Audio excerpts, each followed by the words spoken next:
My name's Kassidy Brewer. This is Chase. He is my service dog, and he is such a blessing to my life. And I just want to start out by sharing the Lord has just is just magnificent, as you guys probably know. I was debating between going to the gym and coming here, and I prayed about it last night, and the Lord said very, very clearly, no, you need to come here. And now I see why, because I was supposed to share my testimony with everyone here, and I, I'm so thankful that I came. And so I'll start off by sharing my testimony now. So I was a 13-year-old, as healthy as can be, very normal, just like everybody else in the 8th grade going into high school.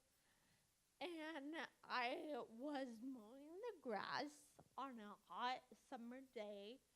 It was the beginning of August, so yes, it was very hot.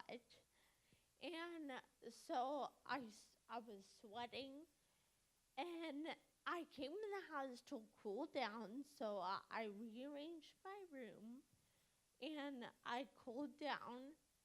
And so, just all of a sudden, out of the blue, I come out and tell my mom, oh, 5 more minutes, 5 more minutes, and I'll be done. Happy as can be.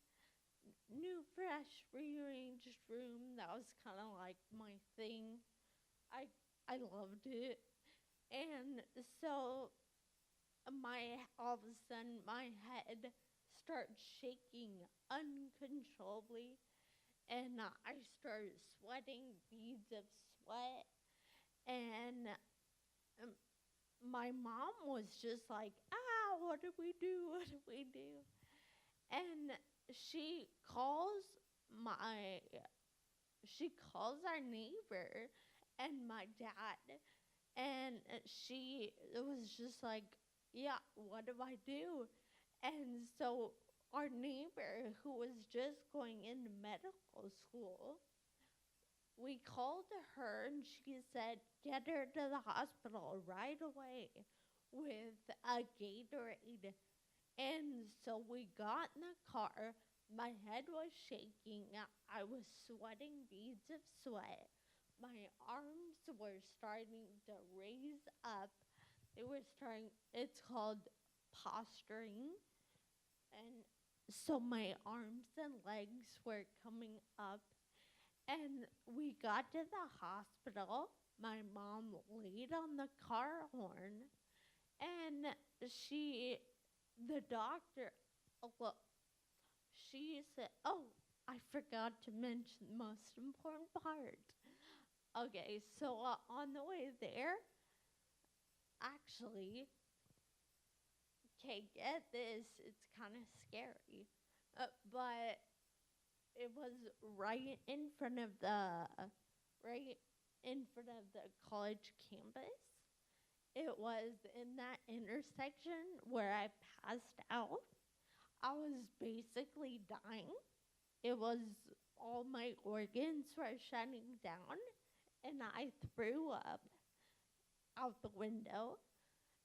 And just like we got to the hospital, my mom laid on the car horn, and I don't know how many doctors came running out, and everyone was so concerned about like what the situation was. And just like they were doing a bunch of CT scans and MRIs to see what the problem was. They couldn't figure it out, and all of a sudden, um, the MRI scan showed a massive, it, it was pretty massive MRI scan, and it showed a ruptured brain aneurysm.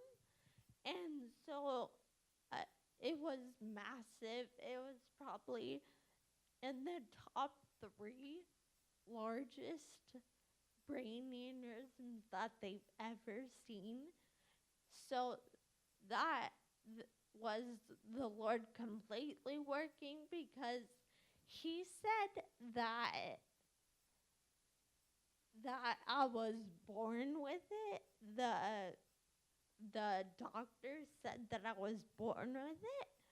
So it's just crazy how the Lord works, because you never know what his next step is going to be. So I was in a non-induced coma for over 5 months. No, for almost 5 months. And obviously, I don't remember a thing about the coma, because I was sleeping. So I had my 14th birthday in the hospital. I was in a coma for my 14th birthday. I bet none of you guys can say that. So, I beat you there. So, there's been a lot of stuff that's gone on throughout these years. I'm 19 now, so it's been 5 years, give or take some years, but it's been like 5 years. So I've come a long way with the Lord's help, and only his help, because I could not do this on my own whatsoever. And there's just been a lot of stuff that's gone on.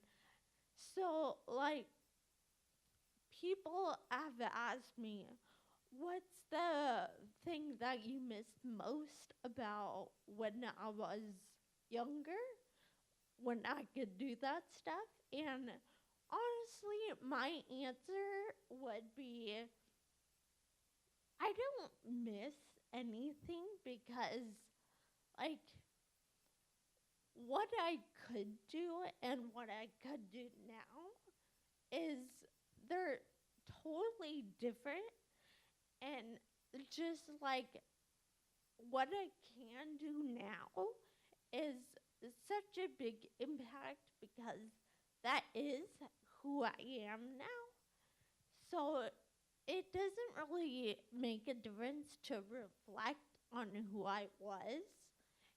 It was a big deal to have this brain aneurysm and come out of it hating life and not liking the world and not liking the people that stare and just treat you different, because yes, people do that, and you just gotta treat them with love and respect. One of the biggest things that I'm trying to focus on throughout this is killing them with kindness. That's just a major aspect of life that you should love. You should love one another just as God loves you, and how you want to be treated. You should treat others. And if you want to be stared at and treated different, I recommend that you don't do that to others. And because that's not very fun. Yes, people are different and you're curious, but I recommend you don't stare at them. You can be curious, yes, but if you're that curious, go ask them. like straight up, I'm sure they wouldn't mind if they look like a caring person. So that's up to you. And just there's so much that has gone on. I don't even know how to express everything. Just so many things. So if any of you guys have questions, please come up to me if you see me, because I really wouldn't mind sharing with you. Thank you.